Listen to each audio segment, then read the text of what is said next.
Hello and welcome to the We All Follow podcast. My name is Matt Fox. I am your host. Today we're back, Nigel. It's a week of muted celebration. Champions It League is is back. Quarterfinals are underway. Currently watching Man United and Onana do Onana things in the background. How you feeling today, buddy? very good. It's first day of the Masters. That's more important for me. First day of the Masters. The August. most I had, important thing in Nigel's calendar is those green yeah, jackets. yeah. I was hearing Jim Nance's dulcet tones as the camera pans down Magnolia Lane. Oh, Yeah, only a day in Augusta, Georgia, but not for you, Nigel. We're here handling business. I Sorry for want to. everybody, for of our listeners for missing last week, but we're here when it matters. We come in for the hard yards. Nigel, Absolutely. moment of the week. Jump right into the format, brother. Moment of the week. Well, do you choose really? It's hard to choose one or the other. So I'm going to choose the other and leave it open goal for you. But around about 6 weeks ago, we had a 6'2" Spaniard who was getting pelters from everyone. Oh, he looks like he plays football in Timberlands. Oh, he can't run. What we spent 30 million on him for? Now I know he's not playing in the position what we bought him for. All right, we bought him to play as a left eight, uh, but Mikel Merino has come into this starting 11 in place of Havertz. He's playing a position what he's never played before. He's never played centre forward before. He's got 6 goals. He's got 6 goals in 10 games. 6 goals in 10 games. And I'll tell you now, that finish for the third goal, the third nail into Madrid's coffin on Tuesday night, that was a genuine striker's finish. I mean, a top class striker's finish. That is a type of finish what you see Harry Kane, what you'd see Messi's, you'd see Ronaldo's, you'd see Eto'o's, Henri's, the proper Ronaldo's, R9. Yeah, that's the type of finish what you'd see them do. I don't even think you probably see Haaland do it, maybe, but it's how he's peeling away from goal. He's realised the space is back towards the edge of a box. He's gone into the towards the penalty spot. He came back. I mean, when you're there and you're this side and you're looking down towards that goal, and that ball went across, and you saw him hit it, and you see it, it's going. It looks like it's going wide, and then all of a sudden you just saw it curl into that bottom corner, and you saw Courtois diving in. He's not getting there, but the finish. I'll tell you now, and I don't want to. I don't want to slander Kai. I don't want to slander Gabby Jesus. Neither of them two can finish like that. Neither. If that's Kai, he hits it with his left foot onto his right foot, and it goes out for a goal kick. I'm telling you, he mishits it, or he skies it. If it's Jesus tries doing a Cruyff turn and tries hitting it with his right foot on the other side. Genuinely, Marino, that was world class. It was a world class finish. So there's your open goal, Matt. Yeah, Mikel Marino, it's something that you spoke about last year, in talking about Eddie Nketiah and how Eddie Nketiah always hits it between the sticks, right? Yeah, He might not have the best finishing, he might not be the best striker, but he always gets the ball on target, and it was something that I hadn't really thought about in that way, and it's something that you can't ignore with Mikel Marino. That like mm, look at every one of his shots; they are always on target, right? And when you buy a ticket, yeah, you get a chance. The other day there was the last match. It was a scuff shot, but it was on target. It deflects, it goes in, right? Obviously, this one being a totally different level where it was a perfect strike. But even when you saw like the two volleys, that one was cleared off the line, one that Courtois saved, those were like wonderful shots. Like the technique is immaculate. It's so clean. And yes, he's not a striker. And there was 2 balls where I was literally pulling the last of my hairs out when Saka hit him across the box and there was no one there. There are Yeah. things that he does that are really unique and that are really special. It's funny because I was not expecting there to be the Declan Rice free kicks available for me to pick as my moment of the week. So I had already picked several options. So I'll make those honorable mentions and pick Declan Rice. Honorable mention the Inter goal from yesterday, the Martinez goal. I mean, The from outside back to outside of the front, right foot. dude, that The was one outs. of the stupidest things I've seen in quite some time. I said to my boy the next morning. I said, Josh, have you seen that Lautaro Martinez finish? And he was like, his eyes are half closed. He's still tired from the game. And he went, no. I says, watch this. So I stuck it on TV. Oof, Poor Lautaro wild. Martinez, who would have had a Champions League all-timer if not for Declan Rice putting 2 behind Mm. Thibaut Courtois. So yeah, that was one.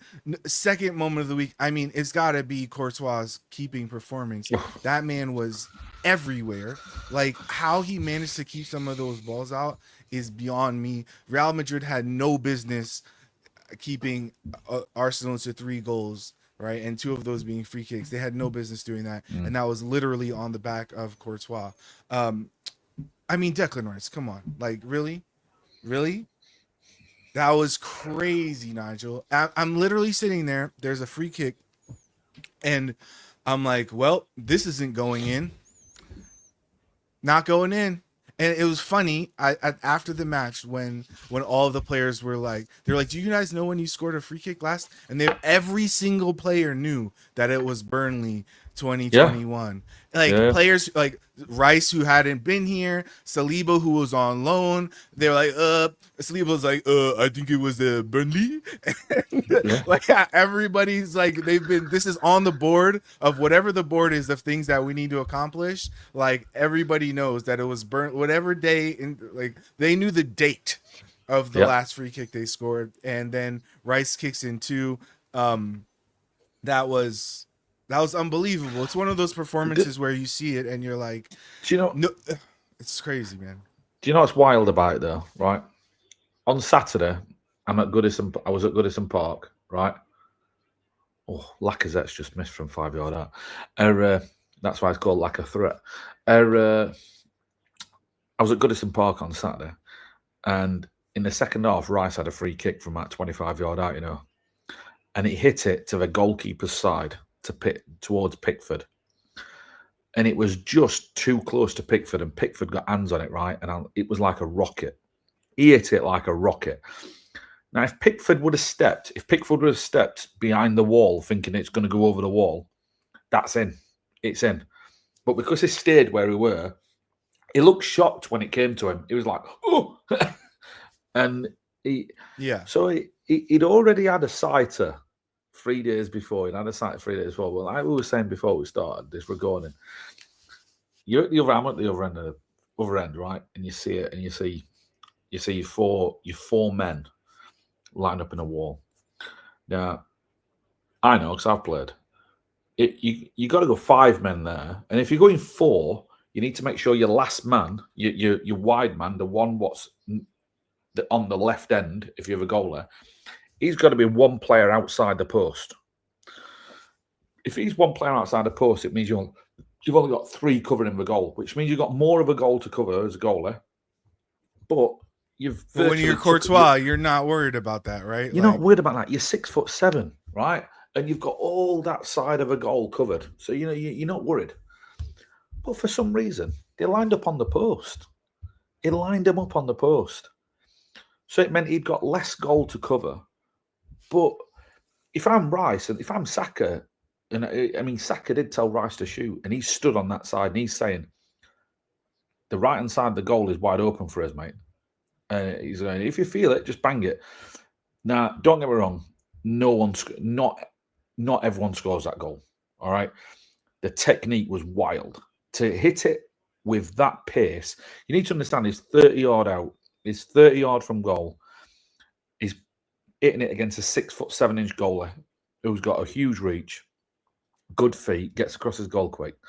And he's managed to beat him from 30 yard out with a side foot free kick with so much whip at a and bend on savable it. height, right? At At a what savable was height. arguably is a savable height. Yeah. But is it with so much whip and bend, side foot, to beat him from there was unreal. I mean, from that side, we thought he just hit it out for a goal kick. And it went, whoosh. Next minute, net's bulging. What's going on?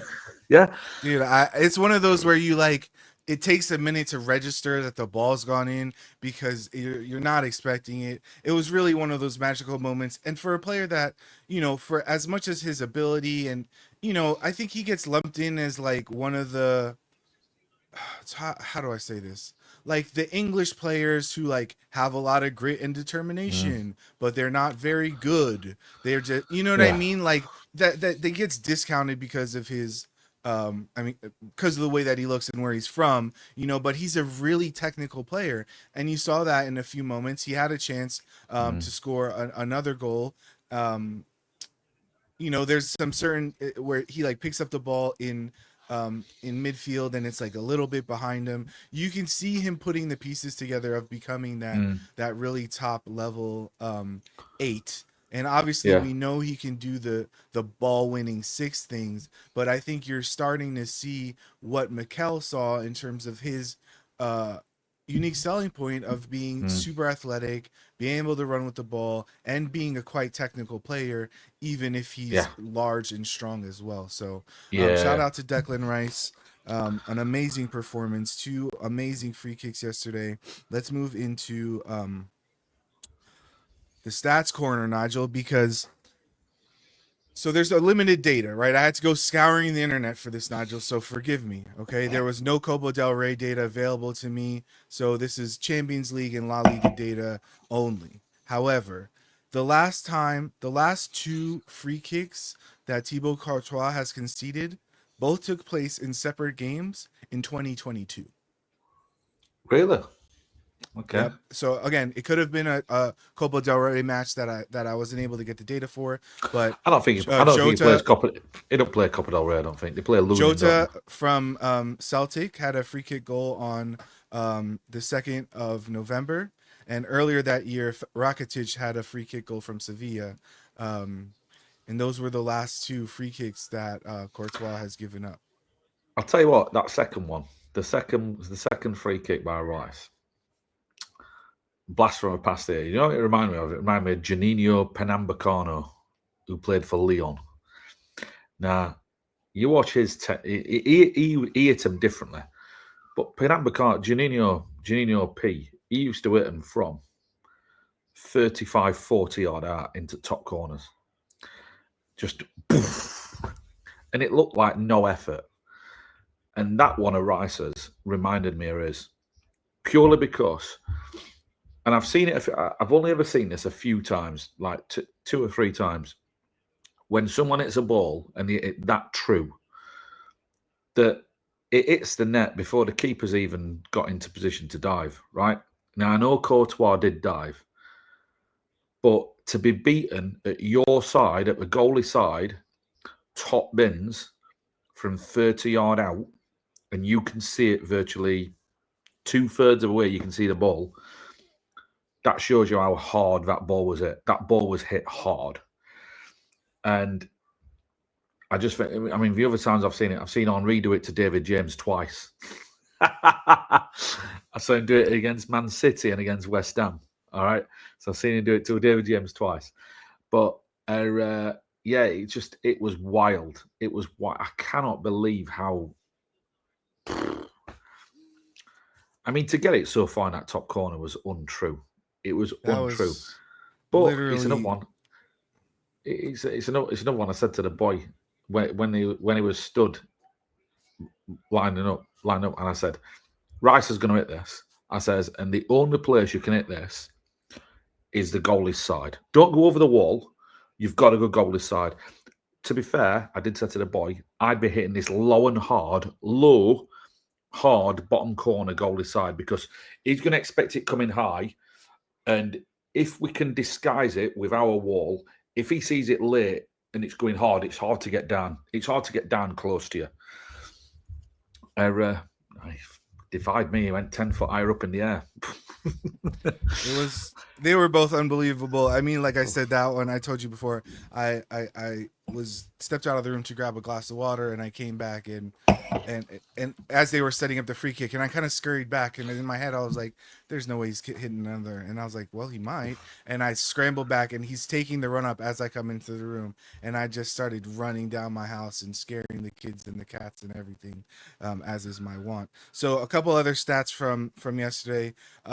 One of a few times this season where two players have had their shirts tucked in at the same time on the pitch. So Jude Bellingham and Kieran Tierney both with shirts tucked in on the pitch at the same time.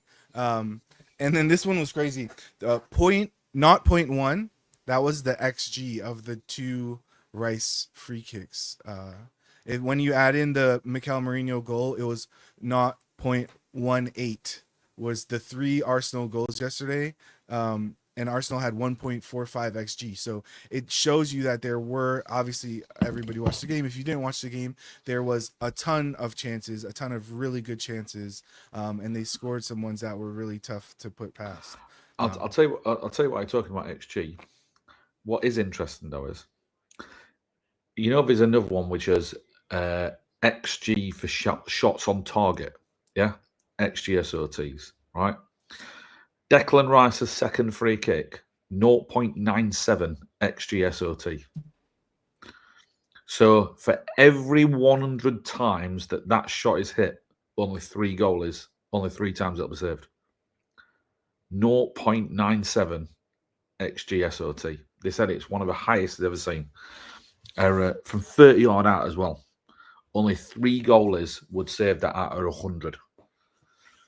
It was a great ball. Honestly, it was, you can, like you said, you can talk about the wall and you can talk about all of that stuff, but it's hard to get that curve. It's very difficult to get that curve on the ball and get it to come back around. Let's look at the other scores around the Champions League.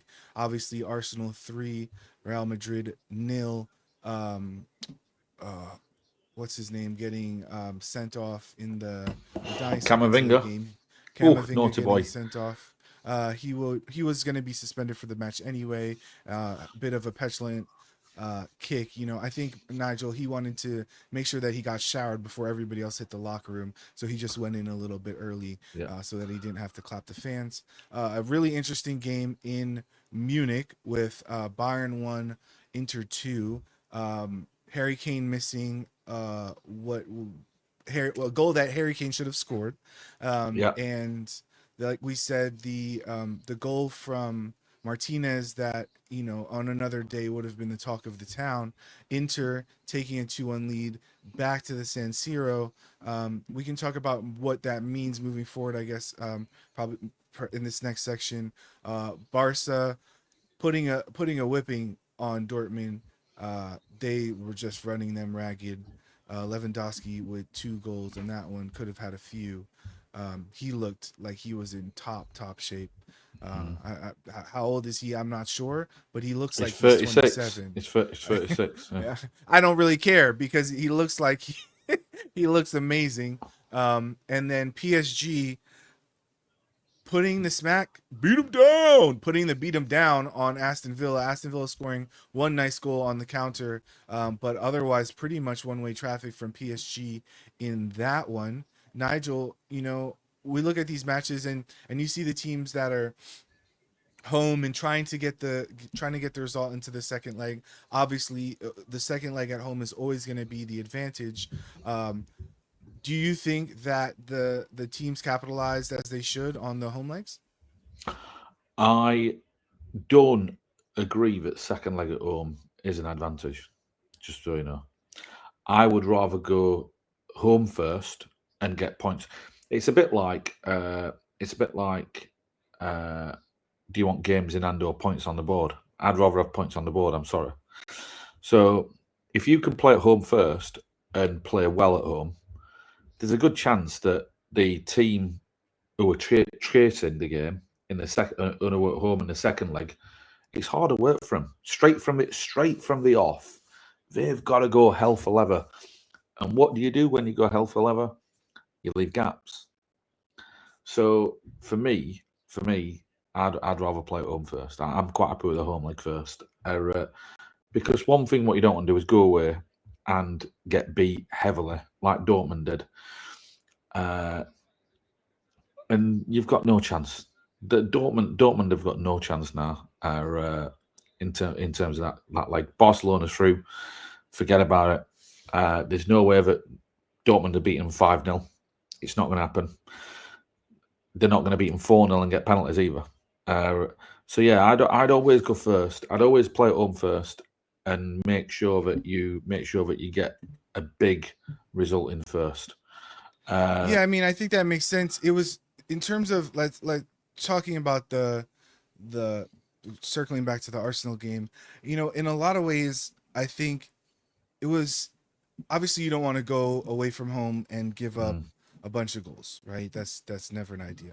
But I felt like Real Madrid kind of played into the way that Arsenal want to play, which is like Arsenal are what is Arsenal's weak points? Playing against low blocks, you might say, and playing against very aggressive mid blocks, right? Look at the teams that consistently give Arsenal trouble, and you're looking at the Newcastles, the Aston Villas, teams that can set up a very effective and very aggressive mid block, right? That are pressing, that are overloading the midfield, right? That are cutting off those passing lanes. I mean, I have nightmares of Joelinton and Bruno Guimaraes. Like those guys pop up once every few weeks. I have a nightmare. I wake up in a cold sweat with those guys cutting out our passing lanes, right? But what did Real Madrid do? They sat in a 4-4-2 block, a mid block, but then they didn't press. They don't. They've not got the place to do it, Matt. They've not got the place to do it. It's personnel, and the line, the back line as well is personnel. Rudiger ain't great with spacing behind him. Asensio, not great with spacing behind him. David Alaba used to be one of the best left backs in the world. His legs are gone. It was his first game back after an ACL, I think, Alaba. I think it was his third game back, but first. But yeah, close enough. Fede Valverde is not a right back. Yeah, he's a great player. He's not a right back. So the worst thing that Madrid could have done was push up the pitch, and we did. So they start pushing up the pitch. Then your midfield has got no legs. Modric has got no legs. Camavinga has got legs, but Camavinga's doing a job of two people, him and Modric. He's having to do for both. Bellingham's playing left wing and doubling up on Saka with Alaba, because Alaba's got no legs. So Bellingham's not providing any legs in midfield. And then they're stuck with Rodrigo out on the right, and he's not doing anything. He might as well have not even turned up. He might as well not even played. I don't even think did he touch the ball.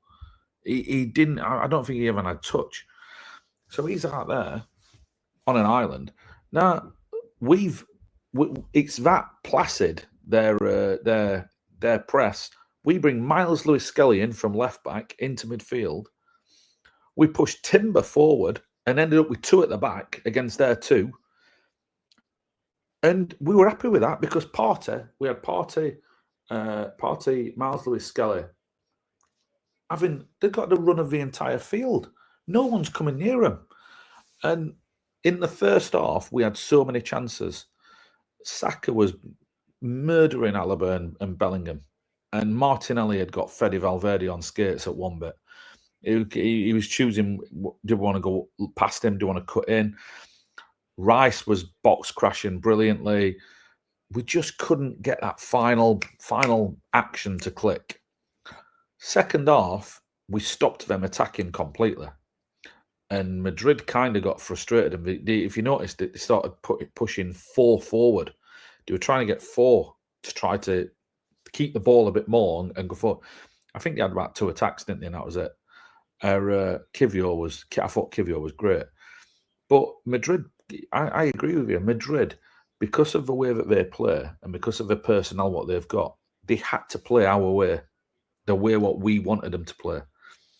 And That just put it felt, and it's And funny. which, It's to be honest, like, sorry, let me interrupt you real quick. Like, in terms of setting up the second leg, right? It puts them, in my opinion, even a worse position because correct. now they get to play against Osama bin Mikel, right? Terrorist low block football, where Arsenal are gonna be so happy to sit deep and send Martinelli and Saka running forwards on them.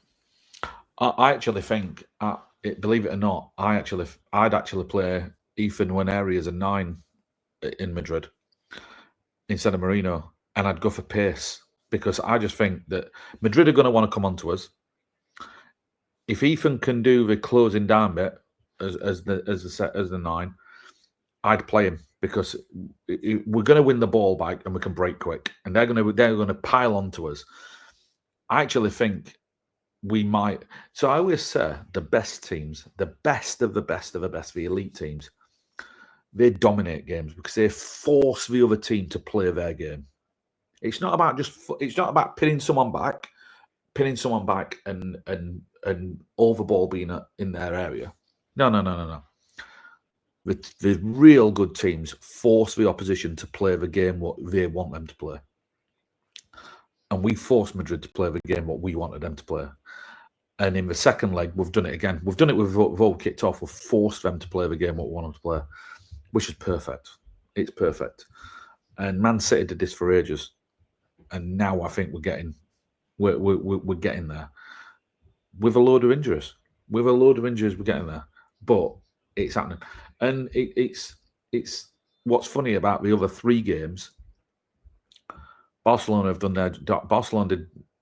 Dortmund are the weakest team what's left in the Champions League. How they got through, I don't know. They've been dire in the Bundesliga. They're a real odd one out there. I think PSG and Villa was a decent game, but Villa was too naive. They gave PSG space in behind, and were just so naive in letting them run. You've got to stop them from running. And I think that Villa now have got to press on to PSG. PSG will love that. The space in behind, lovely. We'll take that. I mean, We that's can how do they this. scored that beautiful Kvaratskhelia goal. That was a Yeah. beaut. We do the same against Madrid. And the one tie, what I think is still in the balance, it's the only tie I think what's still in the balance, Inter versus Bayern. And as good as what Inter are defensively, I think Bayern are going to beat Inter. I think Bayern should have won the other night. If you watch the game back, they had too many chances. Kane won't miss them again. Kane had 2 clear chances. He'll not miss them again. Sane had a clear-cut chance, missed that. And Elise as well had another one, missed that. And I can't see him doing it again. It'll be interesting to see how Inter set up, if Inter just set up to soak up the pressure. But I see Bayern scoring. So it's all a case of, can Inter get out of their shape and score? Because I think Bayern will score. And what better semi-final than Barca versus Bayern, and it's an ex-Bayern manager in charge of Barcelona, and it's an ex-Bayern striker up front for Barcelona, and the final is in Bayern. So a little bit of me actually wants Bayern to get to the final, because if Arsenal get to the final, there's nothing better than dropping it on their head in their own ground, is there? I mean, there's certainly a lot of storylines, no matter the permutations of the teams that make it through at this point.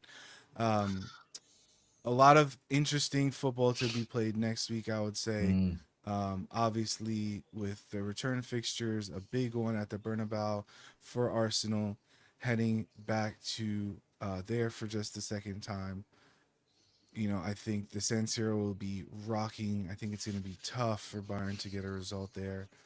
The Inter have. It's interesting.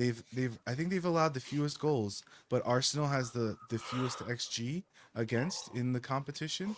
Yeah, And if you correct. if Yeah, you deep it, a lot of that XG from Arsenal side has been from penalties. because I Yeah, think they conceded, was it 3 penalties? 3 penalties. Um, Yeah. so Arsenal far and away have the lowest non-penalty XG against. Which if you're Real Madrid and you need a minimum of 3 goals to get through, that puts you in a tough position, I and think it was and it puts you in. weren't that the lowest XG that Real Madrid had in a game this season? That one. I, that sounds right. I didn't see that specifically. I do know that um, Arsenal have not conceded 3 goals this season or last season, or I believe the season before. So Uh, um, what it's one going to be a tall task. once last season we won 4-3 against Luton. That was the last one. There you go. Yeah, So yeah. it's been a grip of games since that's happened. Let's move on to our general remit here on the We All Follow podcast, and that is the Premier League. After this week's results, Liverpool dropping points, they are still in first with 73 points. Arsenal are 11 back after their draw up at Goodison. Final match between Arsenal and Everton at Goodison Park as we go through the last 7 matches at Goodison Park, giving it a fond farewell. Forest continuing to stick into third even after their poor result this weekend. But then the chase continues. Arsenal's win against Real Madrid has confirmed that there will be 5 teams, English teams, in the Champions League next year. So, something that we've talked about quite a bit on this podcast, but now it is set in stone. And so now you see our little green dots have moved from 4 to 5. So let's look at that next part of the table, Nigel, where we have Chelsea, Newcastle, Man City, Aston Villa. Newcastle having played one fewer game than the rest of them. So you would really say that they're in pole position to get that last spot as they are even on points with Chelsea. But let's look at that little crew between, I guess, down to 10th place, right? As we talked about, with Newcastle having won the League Cup, potentially having 8 spots in Europe, depending on how the FA Cup shakes out. Our matchups this week include Bournemouth hosting Fulham, one of those matches that are key in that region up there. Newcastle hosting Man United.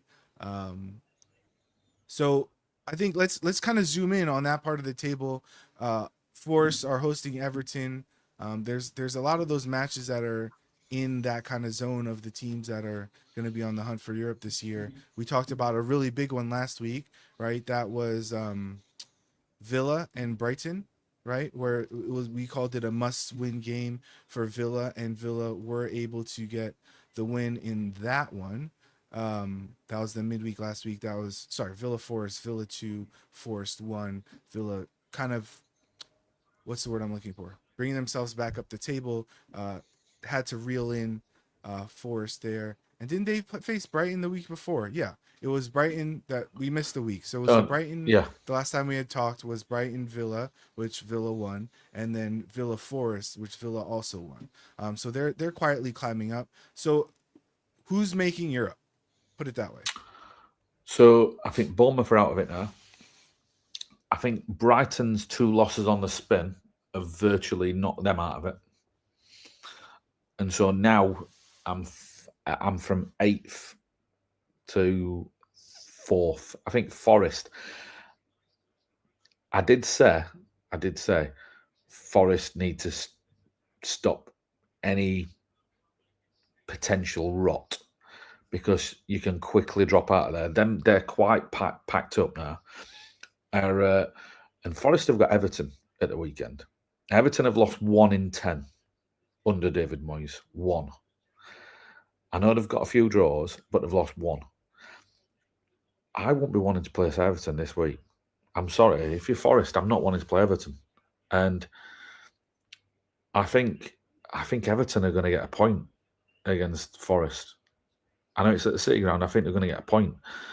And if Forest only get a point, then I think that Forest could be really, really caught up with because City another hard game. They play Palace, I think, don't they? They play Palace.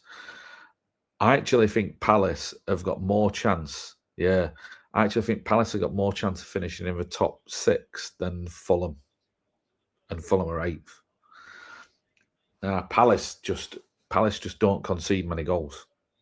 They've been so good, so solid at the back, especially away from home, and they're scoring goals. They are scoring goals for fun at the moment, Palace. So that's a game. If I'm City, that's a game I won't want.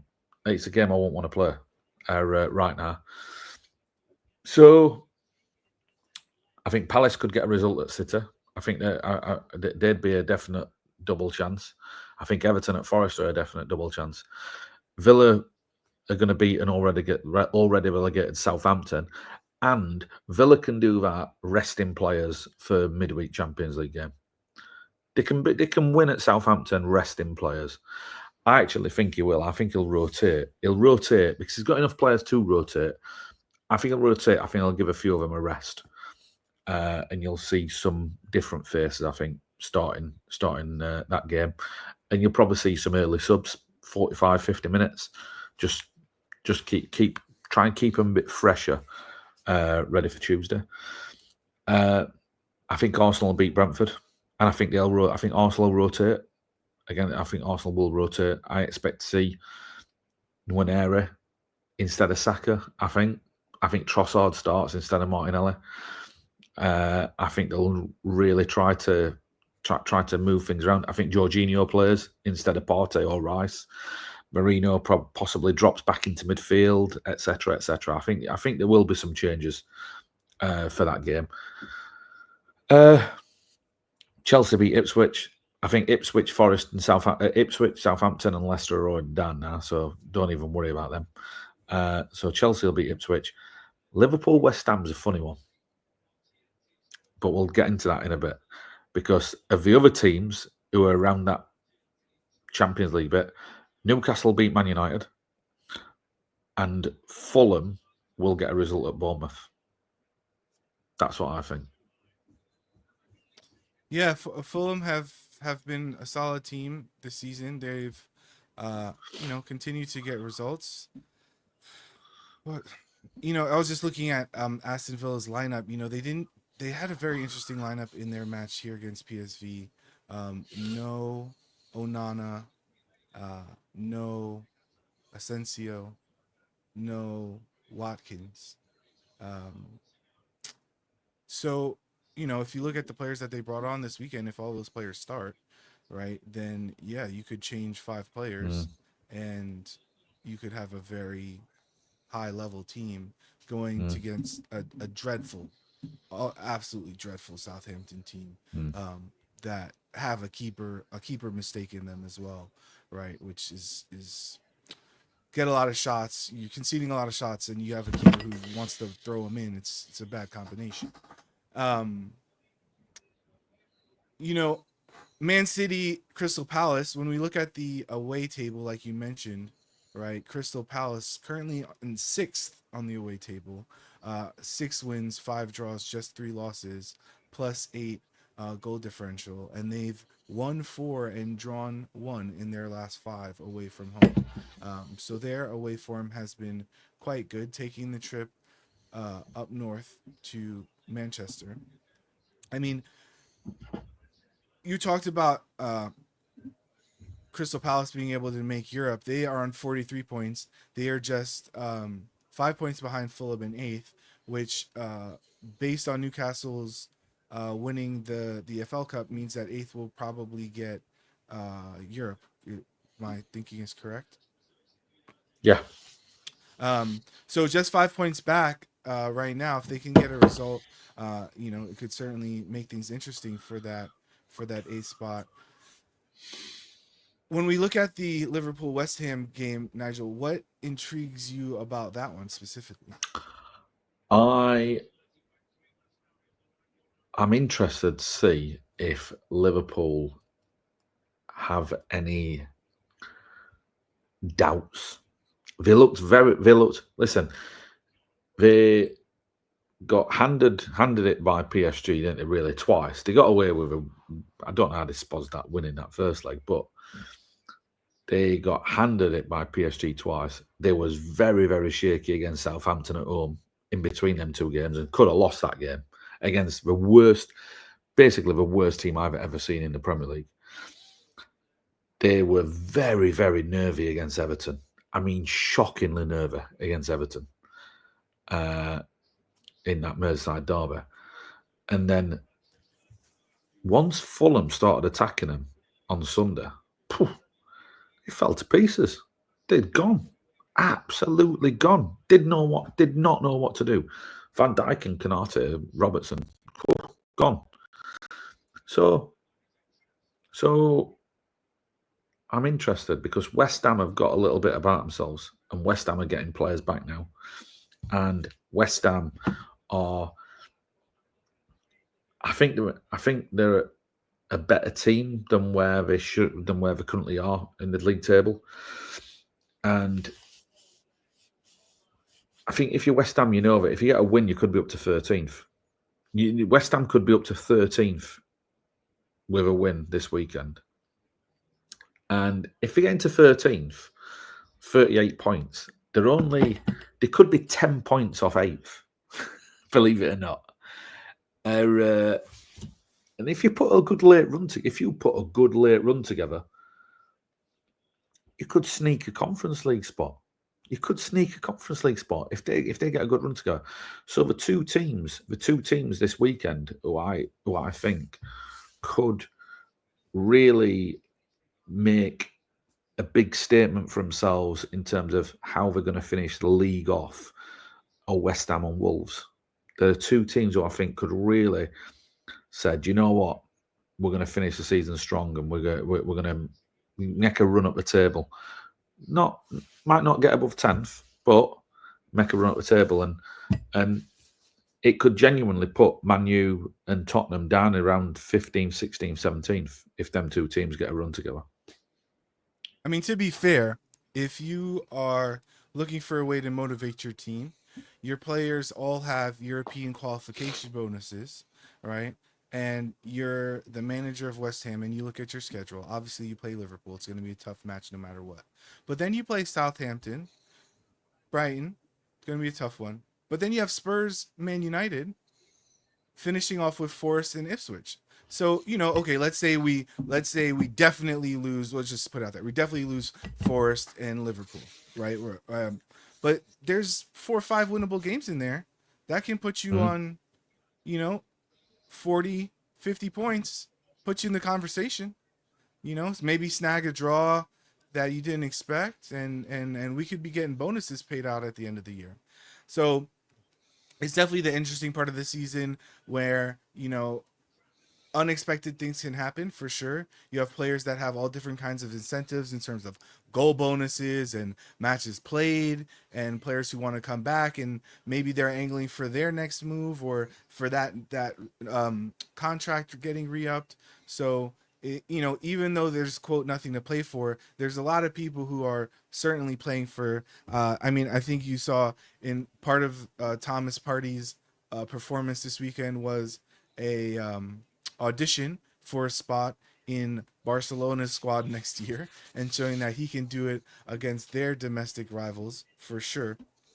Um, so yeah, you never know. Liverpool, I think, will continue to stumble and bumble their way to the title. It seems like they are the reports are coming out that they're going to be offering or closing in on agreements with both Salah and Van Dijk to stay, which I think is quite the interesting development and quite interesting that it's coming at this time of the season. Um, you would have thought that if it was to be released that it would have come a little bit earlier when things were a little bit less certain in the season, perhaps around the PSG fixture. But maybe not getting knocked out of Europe was what it took for the club to see the value and want to make those decisions. But there's a lot left unwritten, right? There's a lot still to come. There's going to be competition from other teams around Europe and around the world. Saudi, I think there was some conversations about potentially in America with the MLS being interested in one or both of those players. Um, I think it's going to be an interesting run up into summer. Obviously, we have Mm. Champions League second leg quarterfinals left to play. A lot of football left to be played. I would say most of the leagues, I think with the exception of Italy, right? Most of the top five are kind of sewed up in terms of it is still somewhat close in Spain as well, but I think at this point Barcelona kind of have the upper Yeah. hand. So really firmly into Champions League territory and into seeing who's going to end up where for next season. Nigel, any big transfer news that you have for us today? Uh, None at the moment. Few little bits being heard around, and yeah, I think it'll be interesting to see how things develop around certain players in terms of a narrative of, do we want to move? Are they available? What's the price? There were a lot of noise before about Arsenal potentially being interested in Victor Gyökeres, and I think just just temper any noise, and just wait and see. Yeah, there's a lot left to happen, and maybe some teams will be making bonus payments to teams that they bought players from. As the fans were singing, we got them half price, we got them half price. Maybe Arsenal need to send an extra payment to West Ham because they got him, Declan Rice, for half price. True. I mean, one thing what we just need to be careful, people need to be aware of is, if you want to create leverage in a transfer, the best way to create leverage in a transfer is to make the selling team of the player what you want think that you want to buy a player from another team instead. Because if you've been engaging in talks and then all of a sudden you stop your talks, and then it appears that you're going to buy a player from another team, but that player is already unsettled and he wants to move to you, they'll come back to you and say, whoa, whoa, whoa, whoa, whoa. Okay, yeah, force the Let's have a hand. chat. Let's have a chat. And there will be a lot of leverage being played. I think Berta is a much more streetwise character than Edu when it comes to this. He's not putting all his eggs in one basket and making it be known. I think there will be a lot of leverage played. And for someone like Mikel, who hates anything being known, I mean, this is a bloke what had fake training pictures or training pictures. So Scrubbed, edited, or no. scrubbed, or Don't want to. I don't want to accuse someone of doing something wrong. But I heard that there is a bank of photographs. So when they do the training photos, yeah. So they do the photos for training, and there is a bank of photos what don't get used. They never upload all of them. All right. of course not. Yeah. And then if they want to make it out, that a player's in training, but then he's going to miss a squad because he's injured, they'll all of a sudden a picture will drop in. Yeah. But because it's uploaded with the rest of the pictures, the metadata matches. All right. I mean, there was a So couple weeks so ago, so Nigel, yeah. before Bukayo Saka was officially back, somebody saw Bukayo Saka's leg in training on a photos, on and an Alex Zinchenko Instagram post.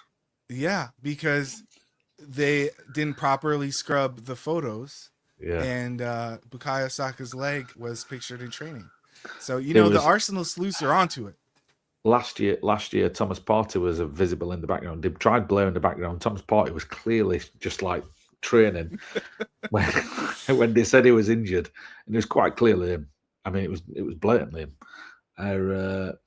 And so yeah, Mikel hates anything being public. So it'll be new for him as well because Berta plays it. We're not them transfers what we used to keep all to ourselves. I think you'll start seeing seeing this now more public. Leon's just equalised in 45th in the 5th minute of injury time, 2-2. Sean is crashing out right now. Ryan Cherke, and it's another goalkeeper mistake. I know it's a shot from 10-yard out, but Andre Onana, it's straight at him, and it bounces off him like it's a brick wall, straight to Cherke's feet, 5-yard out. It's shocking goalkeeping. But anyway, my keeper would on, never. On that note, our keeper would never do that. No. Oh, let's have a look at it again. Hold Oh, it's a shock. Oh my word. What is he doing? So that's two for him today. It's 12-yard out, it's straight at him, right? It's straight at him, and it's bounced off his hands straight out to Cherke, 6-yard out, and then he's slow to react, so Cherke gets there first. Yeah, shocking. But anyway, there we go. Well, as always, Nigel, it's been a pleasure. We'll chat soon. And Yeah. you know, as the kids say, I think you need to introduce an outro here. We should have a bit of music to send us out, and the music should be this week. It should be Anne Hathaway singing "North London Forever," North the London Angel. Forever. Okay. I was gonna sing a song, but that's okay. Wow, what I just seen the goal. And wow, what a mess. That's a mess, isn't it? Yeah. Yes. And that's twice. That's two he's done this game. How much did they Two pay he's for done him, this Nigel? game. Remind me. 46 million, I think it was. Great And let response. David De Gea go for free. And I reckon David De Gea this season has got a shout for being the best goalie in Serie A. Genuinely, he's got a shout for being the best keeper in Serie A. It's probably between him, Jan Sommer, and Providel's been good at Lazio, but it's probably been between Sommer and De Gea, who's been the best keeper. Genuinely. That was so bad, so poor. Oh, shocking. Like, you got to dive on it head first. You got to put your head in there. Like, you got to, man. There's certain things that come with the territory, and diving head first onto that ball is one of them. But, you know, Nigel, we've got Super Mick Arteta, and that's all that matters, buddy. So until next time. See you later. We've got Super